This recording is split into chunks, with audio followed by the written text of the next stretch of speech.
இப்போ வந்து இந்தியாவில் வந்து எலெக்ஷன் பண்ணாங்க. அந்த எலெக்ஷனில் ஒரு 10 பேரை வந்து அரெஸ்ட் பண்ணதா சொல்கிறாங்க. அதாவது நம்ம நாட்டில் இருந்து வெளிநாட்டில் போய் குடியுரிமை வாங்கினாங்க. இங்கே ஓட்டு போடுறதுனால அவங்கள வந்து அரெஸ்ட் பண்ணியிருக்காங்க. அப்போ வெளிநாட்டில் இருக்கிறவங்க ஓட்டு போடுறதுக்கு உண்டான தகுதி இல்லையா?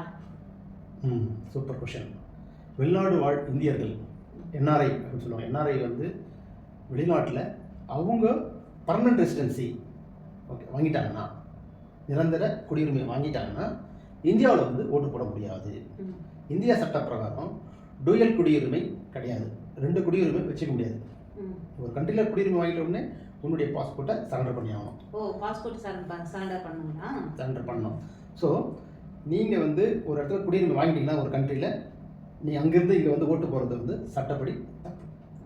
ஆஃப்கோர்ஸ் நீங்கள் வந்து இப்போது யூஏஇ மாதிரி, இப்போ நாம் இங்கே வந்து யூஏயில் இருக்கிறோம் இல்லையா, இந்த கண்ட்ரியில் வந்து பர்மனன்ட் ரெசிடென்சி கொடுக்குறது இல்லை. நாமளாக போய் ஓட்டு போடலாம்.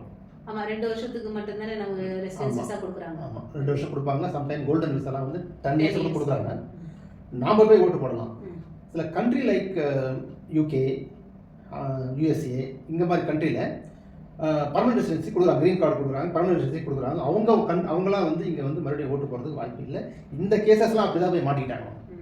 இப்போ யூகேல போயிட்டு ஒர்க் பண்ணுறாங்க, யூஎஸ்ல ஒர்க் பண்ணுறாங்க, கனடாலலாம் ஒர்க் பண்ணுறாங்க. அவங்க வந்து ரெசிடென்ஸ் விசா வாங்கலைன்னா இங்கே வந்து ஓட்டு போடலாம். கண்டிப்பாக அவங்க ஓட்டு போடலாம். பர்மனன்ட் ரெசிடென்சி இல்லைன்னா இங்கே வந்து ஓட்டு போடலாம். ஓகே. இப்போ இன்னொரு விஷயம் நான் நெட்டில் பார்த்தது என்னென்னா, இந்த இந்திய தூதரகத்தில் இருக்கக்கூடியவங்க போஸ்டல் மூலமாக ஓட்டு போடுறதா சொல்கிறாங்க. அதே போல் நாம் போடக்கூடாதா?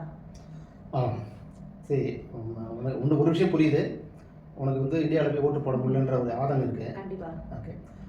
இந்தியாவை பொறுத்த வரைக்கும் ஒரு குடிமக்கள் அவங்க ஓட்டுரிமை பண்ணுறதுக்கு நேராக போயிட்டு பூத்தில் போயிட்டு தான் ஓட்டு போட முடியும்.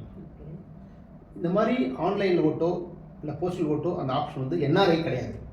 போஸ்டல் ஓட்டு வந்து இந்த மாதிரி கவர்மெண்ட் எம்ப்ளாயீஸுக்கெலாம் வந்து போஸ்டல் ஓட்டு இருக்குது, அது போடுறாங்க, அவங்க வந்து அதை மேனேஜ் பண்ணுறாங்க.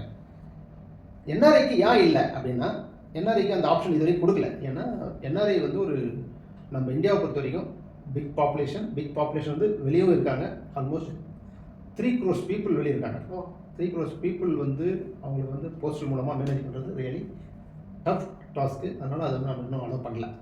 அப்போது இந்த மாதிரி போஸ்டல் மூலமாகவோ இல்லை ஆன்லைன் மூலமாகவோ ஓட்டு போடுற வேறு நாடுகள் இருக்கா? வேறு நாடுகள் நிறைய இப்போ வந்து டெவலப்டு கண்ட்ரீஸ்லாம் நிறைய கண்ட்ரீஸ் போஸ்டல்லையும் ஆன்லைன்லேயும் பண்ணுறாங்க. உதாரணத்துக்கு பார்த்தீங்கன்னா, இப்போ நம்ம வந்து ஆன்லைனில் செக் பண்ணி பார்த்தேன். நான் ஆன்லைனில் ஓட்டு போடுற சில கண்ட்ரி, ஃப்ரான்ஸு, பனாமா, சுவிட்சர்லாந்து, சில கண்ட்ரிஸ் வந்து ஓட்டு ஆன்லைன்லேயே போடுறாங்க.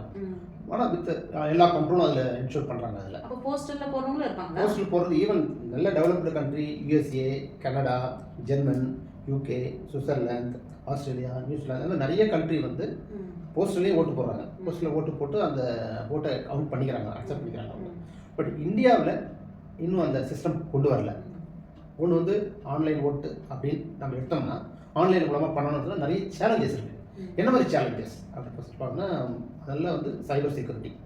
ஆன்லைன் மூலமாக நம்ம வந்து அதை போடும்போது நம்மளுடைய இன்ஃபர்மேஷன் கான்ஃபிடென்ஷியலாக இருக்குது அப்படின்றது 100% அஷூரன்ஸ் கிடையாது. எனி டைம் நம்ம வந்து ஒரு சைபர் அட்டாக் மூலமாகவோ வேறு இதை போல் வந்து மற்ற காரணங்களால் ஹேக் பண்ணுறதுனால நமக்கு இன்ஃபர்மேஷன் வந்து வெளியே லீக் அவுட் ஆகிறதுக்கு வாய்ப்புருக்கு. அந்த மாதிரி ஒரு ஸ்ட்ராங் செக்யூரிட்டி சிஸ்டம் எஸ்டாப்ளிஷ் பண்ணிட்ட பிறகு இந்த சிஸ்டம் கொண்டு வரலாம். இப்போ வந்து 3 கோடி மக்கள் வந்து வெளிநாடுகளில் இருக்கிறதா சொல்கிறீங்க. இப்போ அந்தந்த தூதரகத்திலேயே நம்ம எப்படி நம்ம இந்தியாவில் வந்து ஓட்டு போடுற சிஸ்டம் இருக்கோ அந்த மாதிரி அந்தந்த கண்ட்ரியில் இருக்கக்கூடிய இந்திய தூதரகத்தில் இப்போ தமிழ்நாட்டில் வாக்களிக்கிறாங்கன்னா தமிழ்நாட்டு பீப்புள் மட்டும் வந்து வாக்களிக்கிறதுக்கு உண்டான சான்ஸு ஃபியூச்சரில் இருக்கா? இல்லை, ஃபியூச்சரில் அது மாதிரி பிளான் பண்ணிட்டு இருக்காங்க. அந்த டிஸ்கஷன் போயிட்டுருக்கு. அந்த நிறைய ஆப்ஷன்ஸ் டிஸ்கஸ் பண்ணுறாங்க. ஆன்லைனில் பண்ணுறது, போஸ்டல் மூலமாக பண்ணுறது, ப்ளஸ் வந்து இந்த மாதிரி தூதரகம் மூலமாகவும் பண்ணுறது வந்து டிஸ்கஷன் இருக்குது. பட் அது எப்போ நடக்குன்றது ஒரு கன்ஃபார்மாக தெரியல. அதுதான் நான் படித்த நியூஸ் பேப்பர். ஏன்னா நான் இந்த ஒரு முறை தான் வந்து நான் ஓட்டு போடல. ஆனால் இங்கே இருக்கக்கூடிய ஒரு சில ஃப்ரெண்ட்ஸுங்களாம் என்ன சொன்னாங்க, 20 வருஷம் 22 வருஷம் அப்படின்லாம் சொல்கிறாங்க. நான் இது வரைக்கும் ஓட்டே போடலன்னு சொல்கிறாங்க. ஸோ அவ்வளோ பேர் இங்கே நம்ம யூஏலலாம் நிறைய பேர் இருக்கிறாங்க. அதை என்னால் வந்து நம்ம நாட்டுக்கு பார்ட்டிசிபேட் பண்ண முடியல அப்படின்ற ஒரு வருத்தம் இருக்கிறதுனால எனக்கு இந்த கொஸ்டின் ஏற்பட்டுச்சு. அதனுடைய கிளாரிஃபிகேஷன் உங்ககிட்ட இருந்து நான் தெரிஞ்சுக்கிறேன். உனக்கு வந்து நீ போய் ஓட்டு போடணும், உன்னுடைய ரூல்ஸ், அதாவது உன்னுடைய ரைட்ஸ். ரைட்ஸை வந்து நீ நிலைநாட்ட பண்ணணும்னா நேராக போய் ஓட்டு போடணும். அதுக்கான எக்ஸ்பென்சஸை நீங்கள் பேர் பண்ணி ஆகணும். இப்போ வந்து அந்த எக்ஸ்பென்ஸினுடைய பிரச்சனைகள் தான் இப்போ நம்ம ஓட்டு போட முடியாத சுச்சுவேஷன் இருக்குன்றதை நம்ம புரிஞ்சுக்கலாம். ஆனால் இந்த மாதிரி போஸ்டல் மூலமாக ஓட்டு போகிறது இருந்தால் இன்னும் பெட்டராக இருக்கும், ரொம்ப சந்தோஷமாக இருக்கும். எல்லாருமே ஃபியூச்சரில் வந்து இந்தியன் கவர்மெண்ட்டு இது உண்டான ஆக்ஷன் எடுக்கணும். நம்மள மாதிரி ஒரு வெளிநாட்டு வாழ் இந்தியர்களுக்கு ஓட்டு உரிமையை வந்து செலுத்துறதுக்கு வந்து ஒரு கன்வீனியன்ட் கொடுக்கணும் கவர்மெண்ட். அப்படி நம்ம இது மூலமாக தெளிவுபடுத்திக்கலாம். அது மூலம் அந்த கோரிக்கையை அவங்களுக்கு கொடுத்துடலாம்.